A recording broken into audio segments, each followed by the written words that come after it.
De retour à Tout savoir, on parle de deux activités qui arrivent très bientôt au Conseil des écoles catholiques du 113. C'est le mois de mars, c'est le mois de la francophonie. C'est forcément le CECCE, vous ne voulez pas rester en marge de ça. Denis Fugère, qui est enseignant en affectation spécialisé volet construction identitaire. Et Sébastien Farran, qui est le directeur de l'école secondaire catholique Béatrice Desloges. On s'est déjà parlé plus d'une fois. Donc, je vais commencer avec Sébastien. Ensuite, je vais avoir... Qu'est-ce que Denis veut nous dire aujourd'hui? Sébastien, on parle de la première fête familiale que vous organisez, francophone. C'est ça. Donc, on a réalisé qu'il n'y a pas énormément d'activités pour les familles. C'est le mois de mars, la fin des on a eu les vacances, on trouve des activités. On a eu l'idée d'organiser une fête francophone à l'école. Donc, tout se passe à l'intérieur, mais c'est vraiment pour les familles. Tout se vit en français pour toutes les familles de la région d'Ottawa. On parle de structures gonflables, on parle d'activités artistiques, bricolage, activités en théâtre, un atelier de beatmaking aussi. On sert un repas cabane à sucre durant l'événement. On va avoir un salon du livre avec 2 auteurs qui vont faire présentation de leurs livres aussi. Donc, on va avoir des activités là, pour tous les goûts. Alors, on parle de famille, enfin, je veux dire, c'est ouvert à toute la famille, mais pas seulement pour les familles de votre école, mais à toute la communauté, il me semble. Toute la communauté d'Ottawa francophone est invitée à la fête francophone, oui.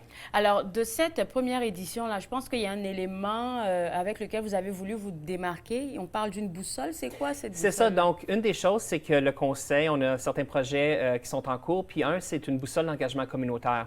Donc, durant la fête francophone, on va avoir un salon des exposants. Donc, c'est des organismes communautaires qui peuvent venir présenter leurs services durant la journée. Et on va faire le lancement de la boussole d'engagement communautaire. Puis le but de cette boussole-là, c'est vraiment de créer un lien entre les organismes communautaires et les familles et les écoles de notre conseil. Puis lorsqu'un organisme s'inscrit à la boussole d'engagement communautaire, bien, on va pouvoir aller puiser soit pour des commandites, des dons, mais aussi ça va être une ressource pour que les élèves puissent retrouver un endroit où faire leur service, leur bénévolat pour le 40 heures de service communautaire qui doit être fait au secondaire. Moi, j'ai trouvé que c'était une bonne initiative. Pourquoi? Parce que je sais que vous recevez aussi beaucoup de nouveaux arrivants.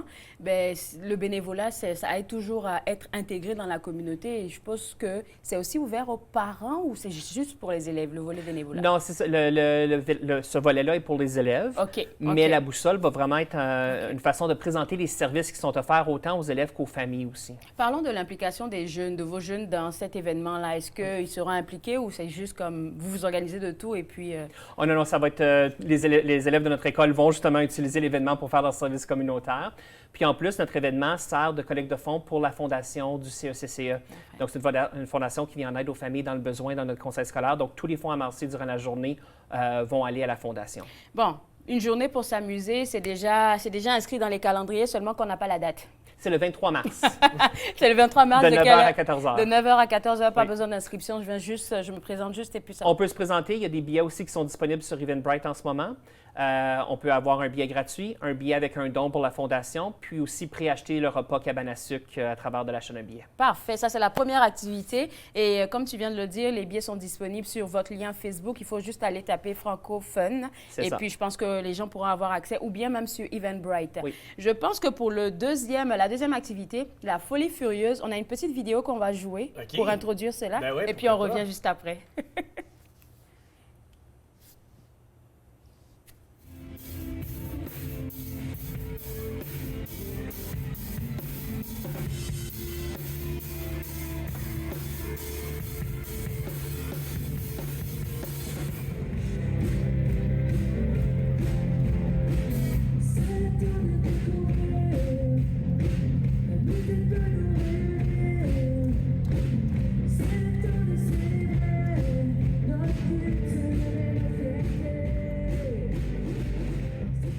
Près de 1200 ou même plus jeunes vont se retrouver très bientôt. Parle-nous de cette activité. En fait, cette année, on a vraiment brisé les records. Donc, on a la Folie Furieuse. Donc, c'est un événement qu'on essaie d'organiser à chaque mois de mars pour les élèves de la 5e année dans notre conseil.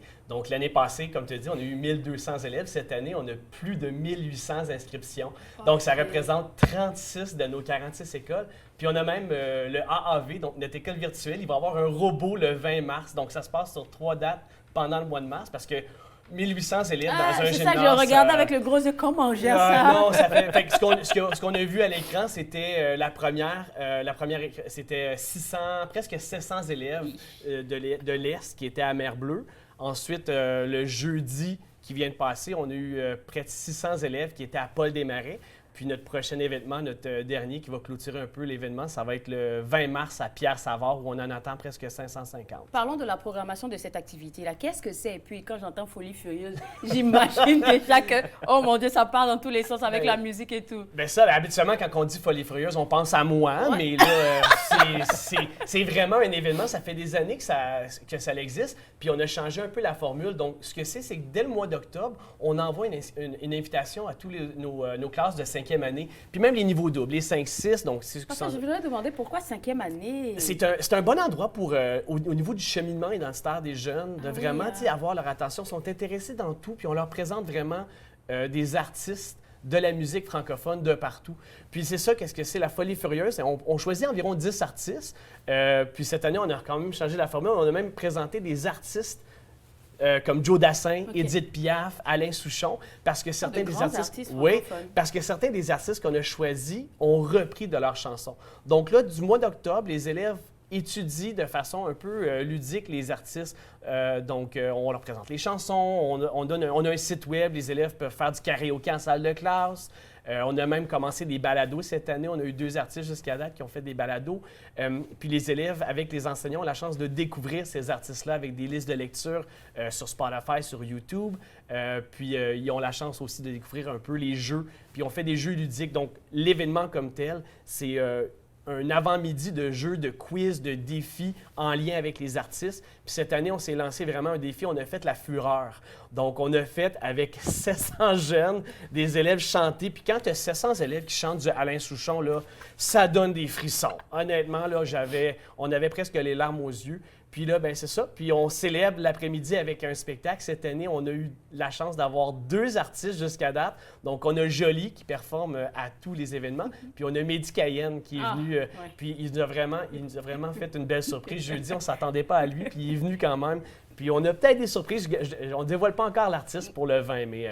Moi, ce que j'aime avec cette activité-là, parce que quand je préparais les entrevues, c'est sûr que je suis allée comme creuser un peu dans c'est quoi cette affaire-là. Puis j'ai vu que je pense que les élèves pouvaient faire des suggestions de lecture comme de musique. Et c'était étonnant pour moi de voir le nom d'un artiste ivoirien qui vient de mon pays. J'étais comme, qu'est-ce qu'il fait là, lui? Ah, KS Bloom? Oui, KS Bloom. J'étais comme, bon Dieu, OK. Donc ça, c'est quand même spécial parce que, tu sais, dans les choix des artistes, on essaie un peu de mettre quand même tous nos dossiers qu'on a en construction identitaire, autant l'éducation autochtone, la pastorale, le développement durable. C'est super, ça. Puis, tu sais, à un moment donné, tu sais, des artistes en pastorale, il n'y en a pas. Il n'y en a pas beaucoup. Donc, et puis, là, qui rejoignent des jeunes aussi. On a fait une recherche, on dit, ben, c'est qui l'artiste pastoral le plus populaire? Puis KS Bloom est sorti, puis à notre surprise, c'est un des artistes les plus populaires quand on fait le tour des écoles, là. Solide. Honnêtement, puis son message est vraiment beau aussi. Là. Écoutez, franchement, là, donc la prochaine date, tu as dit c'était le... C'est le 20 mars à Pierre-Savard. À Pierre, OK. Puis pour participer, les jeunes sont déjà prêts? Les jeunes sont déjà prêts, sont inscrits, étudient depuis le mois d'octobre, puis... donc, on s'attend à combien de 600, 700? Ben, proche de 600 élèves là, pour le dernier. Fait qu'en tout, là, ça va faire 1800 élèves, plus un petit robot iPad pour les élèves qui sont au virtuel. Bonne chance, en tout cas. Écoutez... Écoutez, à tous les deux, félicitations pour ces belles initiatives-là. Et puis, j'espère vous revoir bientôt, tous les deux, dans différents contextes. Merci encore. Et pour les gens à la maison, pour suivre l'actualité du Conseil des écoles catholiques du 113, vous pouvez visiter le www.écolecatholique.ca. On va prendre une pause et juste après la pause, on parlera du Festival du film d'Ottawa. Vous regardez Tout savoir.